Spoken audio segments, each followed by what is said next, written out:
मेरे भाई, इंसाफ की जब बात आई, यही मक्का मस्जिद है, वही जगह है जहां पर लोग शहीद हुए थे। असीम आनंद को बेल हो गई, असीम आनंद को बेल हो गई और आप अपील नहीं करते मिस्टर मोदी। असीम आनंद को बेल हो गई मिस्टर मोदी, आप अपील नहीं करते। जो लोग मिस्टर मोदी से जाकर मुलाकात कर रहे हैं, मिलके मेरे को बोलते हो इसी साहब हम मिल के आए, मिला मुबारक, क्या बोलूं आप।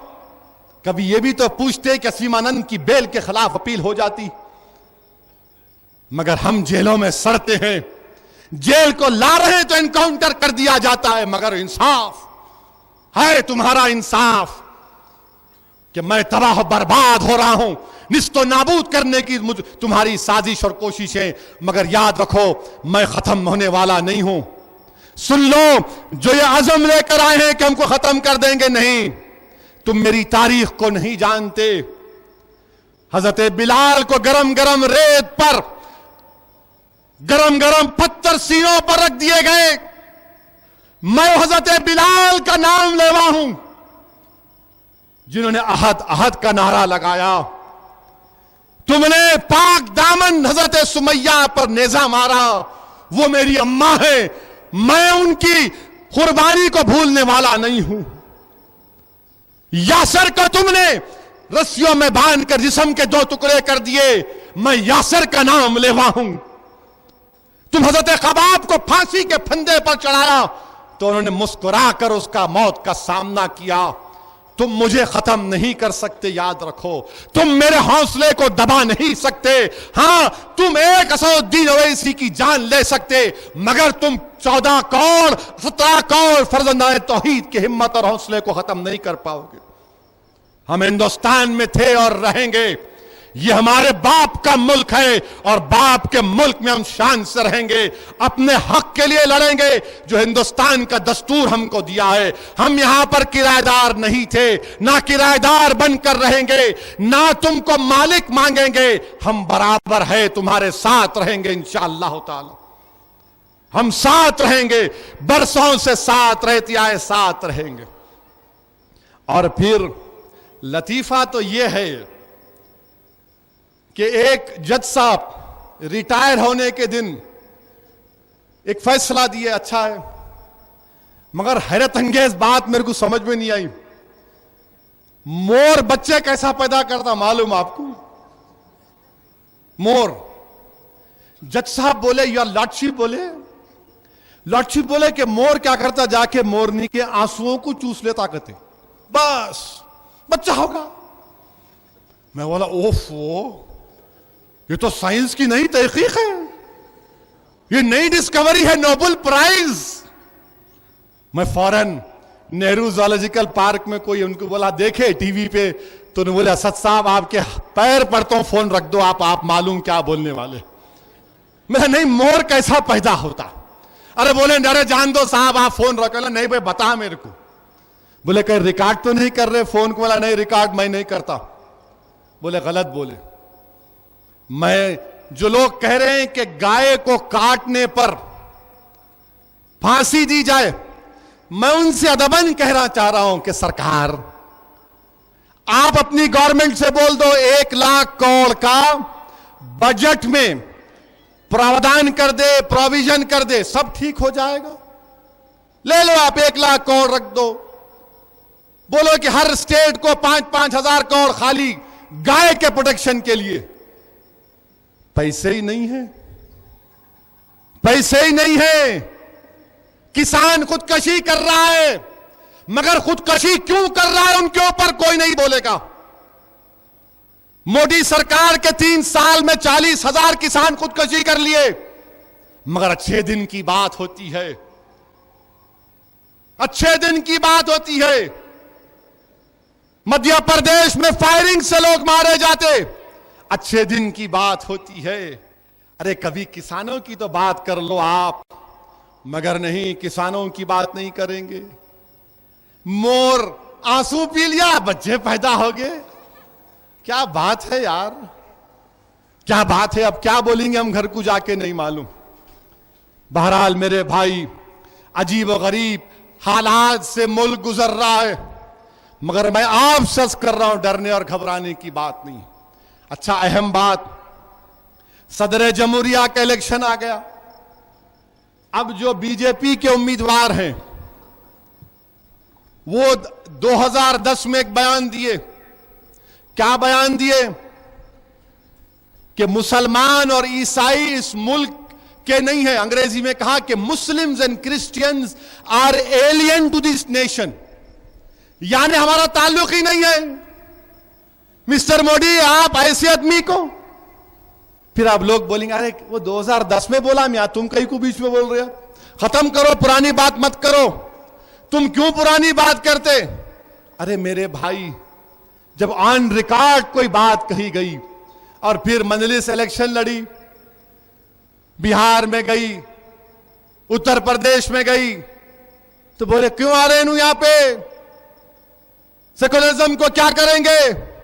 अब मैं पूछना चाह रहा हूं, नीतीश कुमार, लालू ड्रामेबाज, कांग्रेस एक साथ नीतीश कुमार मोदी की तायीद कर रहे हैं और कांग्रेस और लालू नीतीश के साथ इख्तिदार में है।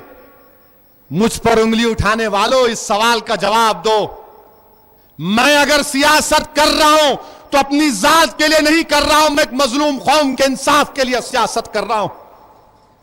मैं मुसलमानों के हक दिलाने की सियासत कर रहा हूं। जो तुम सेकुलरिज्म के नाम पर हमको भिखारी बनाकर रख दिए, फसादात में हमको तबाह बर्बाद कर दिए। बच्चे स्कूलों में नहीं है, स्कूल तो छोड़ो, स्कूल बच्चे कहां जाते, उनके लिए लड़ रहा हूं। तो बोले ओवैसी कहां चले गए? अब आप मोदी के पास क्यों चले गए? बताओ लालू, बताओ कैसे तुम नीतीश के साथ बैठोगे? तुम्हारा नीतीश मोदी के पास चला गया और फिर कोई पूछेंगे असद साहब यहां पे क्या हो रहा? अरे मेरे भाई, मैं पावर में नहीं हूं, मैं मिनिस्टर नहीं हूं। मैं मिनिस्टर था ना कभी रहूंगा मैं, इंशाअल्लाह ताला। मैं बार बार कहता आया हूं कि मैं फकीर था और फकीर रहूंगा इंशाअल्लाह ताला।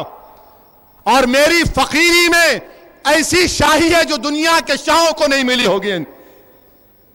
मगर बताओ, ये सेकुलरिज्म की धज्जियां उड़ाई जा रही हैं। मजलिस पर तनकीद करने वालों, बताओ ये कौन सा सेकुलरिज्म है? महाराष्ट्र में कांग्रेस शिवसेना मिलकर मालेगांव में अपना मेयर बनाते, वहां सेकुलरिज्म। मजलिस इलेक्शन लड़ी, क्यों लड़ी? भिवंडी में कांग्रेस शिवसेना मिलकर मेयर बनाते, सेकुलरिज्म की कोई बात नहीं। मजलिस इलेक्शन लड़ी, क्यों लड़ी? अरे याद रखो, इलेक्शन लड़ता रहूंगा, तुमसे भी लड़ूंगा, मोदी से भी लड़ूंगा, ठाकरे से भी लड़ूंगा, आरएसएस से भी लड़ूंगा। मैं अपने हक के लिए लड़ूंगा। यह मुल्क का कानून मुझे इस बात की इजाजत देता है। हम इलेक्शन लड़ते लड़ते तो यहां तक आए ना। 60 साल का सफर मजलिस का, अगर इलेक्शन नहीं लड़ते तो मक्का मस्जिद को भी नहीं आ सकते थे हम। हमने जमहूरियत में हिस्सा लिया। मैं आज भी कह रहा हूं, जब तक हम सियासत में हिस्सा नहीं लेंगे, जब तक हम अराकीन बल्दिया मुंतखब नहीं करेंगे, एमएलएज नहीं मुंतखब करेंगे, एमपीज नहीं मुंतखब करेंगे, हमारे मसाइल जू के तू रहेंगे, हमारे मसाइल हल नहीं होंगे। तेलंगाना मिसाल है, यहां पर तुम्हारी आवाज है, हुकूमत तुम्हारी हर आवाज पर कहती है कि हम ये काम करेंगे। मेरे भाई, यही चंद गुजारिशात मुझे आप तक पहुंचाना था। मैं आज आपसे फिर कह रहा हूं कि डरने और घबराने की जरूरत नहीं है। मुत्तहिद रहिए, मुनज्जम रहिए, अपनी पार्टी से वाबस्ता रहिए। हां, आरएसएस और तमाम ताकतों को हैदराबाद का इत्तेहाद बड़ा तकलीफ पहुंचाता है। आपको और हमको जुस्तजू करना है, मेहनत करना है। रमजान में भी इलेक्शन आ गया तो 98-100% पोलिंग करना है इंशाअल्लाह ताला। दिल्ली में बैठने वाला सोच रहा कि रमजान में इलेक्शन कराऊंगा, सोच रहा कहते उन्हें। मैं बोला ओके कराओ, जंगे बदर भी हुई, फतेह मक्का भी हुआ, वेलकम। मेरे भाई, अल्लाह की रहमत जोश में है और आपको और हमको अल्लाह को राजी करना। डरने और घबराने की जरूरत नहीं है। मैं हर बार ये बात को दोहरा रहा हूं कि डरने और घबराने की जरूरत नहीं है। हम हस्बुनल्लाह व निअमल वकील बोलने वाले हैं। जो लोग आज हिंदुस्तान में मुसलमानों को मार रहे हैं, ये गौ रक्षकों, जो मैं तुमसे कह रहा हूं, और तुम्हारे सियासी और तुम्हारे गुरुओं और तुम्हारे बाप से कह रहा हूं, तुम हमको मार मार कर हमारी जान ले रहे हो तो हमको तुम कुछ नहीं कर सकते। याद रखो, तुमको भी मौत आएगी, तुमको भी मौत आएगी। और तुम्हारी रूह कब्ज करने कौन आएंगे मालूम? जो कुत्तों की रूह कब्ज करने आते वो लोग आएंगे तुम्हारे आस्ते, वो लोग आएंगे तुम्हारे आस्ते इंशाअल्लाह ताला। आज हमको मार रहे हैं। जफर खान को मार दिए राजस्थान में। कल तक गाय के नाम पर मारते थे, मम्मी के नाम पर मारते थे, अब स्वच्छ है भारत के नाम पे मार रहे। जफर खान के सुबह सुबह घर को आए, उसकी मां, उसकी बीवी, घर वाले, टॉयलेट नहीं था तो लोटा लेकर जाते, गांव में पूरा इसी होता। तो गवर्नमेंट के ऑफिसर जाए, बल्दिया का कमिश्नर गया, जाके उन औरतों की फोटो ले रहा था जो बैठकर, तो ये गयूर बाप, गयूर शौहर बोला, मत लो, क्या कर रहे आप, ये मेरे घर में टॉयलेट नहीं है, क्या करेंगे, सुबह उठ के जाना पड़ता खेतों में। तो राजस्थान की बल्दिया का कमिश्नर गवर्नमेंट को ददार जफर खान को मार मार के उसको शहीद कर दिया। बताइए आप, पीलू खान को मार दिए, इखलाक को मार दिए, झारखंड लातेहार में मार दिए, हिमाचल में ड्राइवरों को भगा भगा कर मार दिए, जम्मू में ड्राइवर को मार दिए। अरे ये कौन है भाई? मिस्टर मोदी, ये गौ रक्षकों को क्यों नहीं रोक पाते आप? क्या चाहते हैं आप? सिर्फ एक तकरीर कर दिए तो हो जाएगा क्या? क्या आप में इतनी ताकत नहीं है इन गौ रक्षकों को बिठाने के लिए? ये तो पूरे आपके चमचे हैं ना, ये तो पूरे तुम्हारे नाम लेवा हैं, ये तो पूरे तुम्हारे सावरकर के नाम लेवा हैं, गोलवालकर का नाम लेवा है लोग। क्या तुम इनको बिठा नहीं सकते? हिंदुस्तान के वजीर आजम, आप ट्वीट करते हैं, बैरूनी मुल्क में कोई दहशतगर्द हमला हुआ तो प्राइम मिनिस्टर ट्वीट करते, मगर जफर खान की शहादत पर ट्वीट नहीं करते, पीलू खान की शहादत पर ट्वीट नहीं करते। हम मुल्क में अमन चाहते हैं, और हिंदुस्तान में अमन उसी वक्त होगा जब रूल ऑफ लॉ रहेगा, कानून की बालादस्ती रहेगी। अगर कानून की बालादस्ती नहीं रहेगी तो फिर अनारकी होगी, अनारकी हो रही है। जिसको देखो मार रहा है। किसी के पास गाय निकल गई, वो घर में पाल रहा है, उत्तर प्रदेश में मार मार कर वीडियो डालते हैं। राजस्थान में एक फकीरनी है, भीख मांगने वाली औरत है, उसको मारे तो उसने तकलीफ से कहा अल्लाह अल्लाह, तो मारने वाले का अल्लाह बोलता, अल्लाह नहीं बोल, जय श्री राम बोल। वो बोली तो फिर उसको मार रहे। क्या हो रहा है हमारे मुल्क में? क्या यह गांधी का मुल्क है या सावरकर का मुल्क है? क्या यह सुभाष और मौलाना आजाद का मुल्क है या फिर सावरकर का मुल्क है? यह मुल्क सेकुलर है या फिर मुल्क फिरका परस्त बन गया? हमको बता दो। दिल्ली के सुल्तान से हम पूछना चाह रहे, मिस्टर प्राइम मिनिस्टर, आप दिल्ली के तख्त पर बैठकर हुकूमत कर रहे हैं, बता दीजिए मुल्क क्या है? यह मुल्क गांधी का है या सावरकर का है? यह मुल्क आजाद का है या सावरकर का है? यह मुल्क सुभाष चंद्र बोस का है या सावरकर का है? बता दो हमको। अगर यह मुल्क की रूह तब्दील हो जाएगी तो फिर हिंदुस्तान क्या हिंदुस्तान रहेगा? मार मार कर, पीट पीट कर हमको डराने की कोशिश कर रहे हैं। मैं मारने वालों से कह रहा हूं, तुम मेरी तारीख नहीं जानते। तुम तारीख नहीं जानते इसलिए कि तुमने हिंदुस्तान की आजादी में हिस्सा नहीं लिया। तुम नहीं जानते उन उलमाए कराम को जिन्होंने काला पानी की सजा काटी। तुम अल्लामा फजल खैराबादी को नहीं जानते, मैं जानता हूं क्योंकि मैं उनका जानशीन हूं। तुम रेशमी रुमाल की तहरीक चलाने वालों को नहीं जानते क्योंकि हमारे बुजुर्ग थे। तुम नहीं जानते उन लोगों को।